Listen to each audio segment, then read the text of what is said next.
here comes Santa Claus, here comes Santa Claus, riding down Santa Claus Lane. We are at the most wonderful place in, I think, all of Arizona, but certainly in Prescott, Arizona, because we are the Christmas city here in Prescott, and it is Christmas all around us. We have someone with us who's going to tell us a little bit more about what's going on. So we have Don Prince, and you're the director of the City of Prescott's tourism department. Great to have you with us. Thank you, I am. Yes. It is so beautiful. Here we are on the plaza with all the gorgeous lights. So this has been going on for, I think, since about 1953, right? This is the 62nd year, so it's a long-standing tradition in Arizona, certainly a long-standing tradition in Prescott, one that we're very proud of. It is, and I want to know how many thousands of people showed up for the lighting, because it was packed down here. Yeah, it was. We estimate somewhere between 8,000 and 10,000. Yeah. I tell you, it's amazing. You close off the streets, and it's just, and this goes until somewhere in January. It goes until Martin Luther King Day, so. Yeah. Oh, I love it. I'm glad you go past Christmas, because I can't extend the season long enough. So it's so gorgeous down here. I think the decorations are beautiful.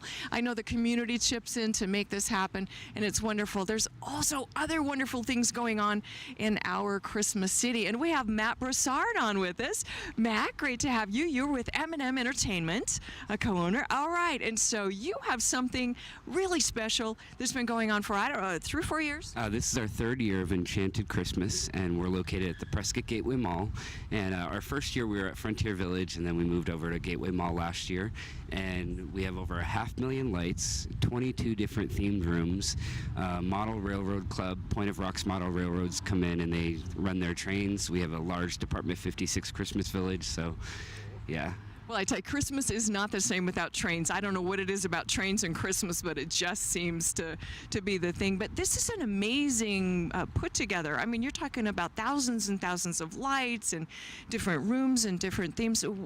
Why did you decide to do this, Matt? We do, M&M Entertainment and Productions does a haunted house at the Gateway Mall for the month of October. And we set up all these walls and everything, and for, 3 weeks of the haunted house. And with this being Arizona's Christmas city, we decided, let's try something new. So we did it the first year, and it just really took off, and people loved it. It's inside, you're warm, you can take your time. It's just unique. We haven't really found anything like it anywhere else in Arizona.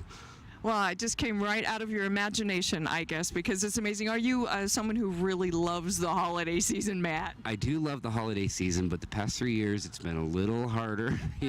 But we really enjoy seeing people come through and enjoy themselves, and the kids' eyes light up, and so it's great. Well, and again, you're going to talk about, Dawn was saying how many people come for the lighting and everything, and all the festivities, because we have a Christmas parade, and, there's so much going on here all the time. And also, there's a gingerbread village up at the Prescott Resort. I think it's like the world's largest gingerbread village. Well, I don't know about that anymore, but at one time it was, but it's still very cool. And they've added the ice skating rink this year, so that's just an extra added value, and that goes on to the end of the year. And that is amazing. I have never been ice skating ever. I know, no, I roller skate, but I wasn't born in the cold country. I'm a desert rat, for heaven's sake. And so I know I was talking to Steve Brissetti up there, and he was saying that it's synthetic ice. And so I think it's easier to skate on. Have you tried it? I've tried it, and it seems a little bit harder to me, but it's fun. It's fun. But you're an ice skater, so you get this, right? But I'm older. Maybe memory confuses. Exactly. Well, now the lights, we know how long they're going to be up. I know the Gingerbread Village is open until, the 1st or the last day of December as well.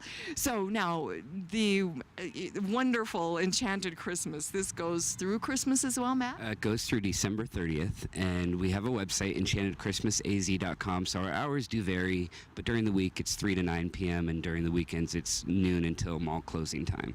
All right, and what's the charge for that? Because I know families love this. Sure. It's $4. Children 5 and under are free, and it's $4 if you bring a canned food for Yavapai Food Bank. Last year we collected almost 19 tons of canned food.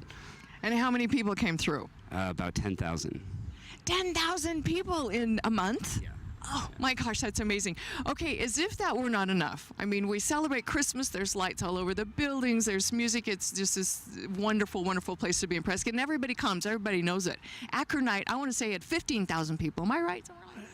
It could be. I mean, it was hard to tell this year because it keeps expanding a little bit every year, so it's a little harder to tell. But yeah, there were a lot of people. Well, I know. All these businesses all around, they keep expanding the businesses, and there's hundreds literally of musicians are playing in all of them. There's hot cider. And, you know, I remember in the old days we were on the sidewalk. The streets were not closed, and so we were shoulder to shoulder like this because you stay warm. It's good because it's usually a really cold night. But this, you've opened all the streets, and the streets are like this. There's still, people love Arizona's Christmas City. Prescott is so wonderful. But then after Christmas, we have something really special that goes on. Matt, you're responsible for this too. You have a New Year's Eve boot drop. Yes, this will be the 6th annual New Year's Eve boot drop. We drop a 6-foot illuminated boot down the flagpole of the Palace building. And it's just a great way to celebrate the new year. We close off Whiskey Row, and we have fireworks at each drop. We have a 10 p.m. and midnight drop, so that way if you have little ones. Thank you, Matt, because I like to go to bed at 9, so 10, I can make 10. Yes, absolutely. And we feel that way with the East Coast too, so. Right. Now, so did you get that idea from Madison Square Garden, I would guess? Tracy Horn from Helkin and Horn Advertising, she was one of the creators of the boot drop, and she was from New York, so I think, you know, New York might have had something to do with it. And but it's been a great thing. The boot, you know, being a western town in Arizona, it's a perfect fit with the rodeo, and we just keep trying to build it every year. Well, I think you're doing really well because with the 2 drops, I mean, you get, again, the streets are packed with people celebrating and enjoying the fact that we have this gorgeous lighted boot coming down in front of the historic palace with, you know, a countdown, 10, 9, 8, and bam, the new year. So, again, this year, it's going to go on, and you'll probably have a huge crowd. Any idea how many come to that? We estimate about 4,000 people at each drop. So. So you're looking to 10,000 people. All right, so it is a popular place to be. Arizona's Christmas City. Wonderful things going on. The courthouse lighting, Gingerbread Village, Enchanted Christmas at the Gateway Mall again, which is such a treat. And then the boot drop. Celebrate the new year too. Something new going on with the boot drop he hasn't told us about. Something new, yeah. Yes, yeah. This year we are adding the Ferris wheel. It'll be the first Ferris wheel ever on Whiskey Row. We wanted to do that with the courthouse lights and the fireworks and the boot. We think it's a really different vantage point. It gives you a different vantage point of seeing all that. And so weather permitting, the Ferris wheel will be here this year. So like right in the street, like right here, like we can buy tickets and go on the Ferris wheel and see the boot drop from like the top of the Ferris wheel. Absolutely, right on the street. I tell you, an imagination man right here, right in our midst. Thank you for all the wonderful things that you're bringing to Arizona's Christmas City, Matt Broussard. And Don Prince as well. You've really got that going on with the tourism and the people who live here. We love our Christmas City. Thanks. Thank you very much.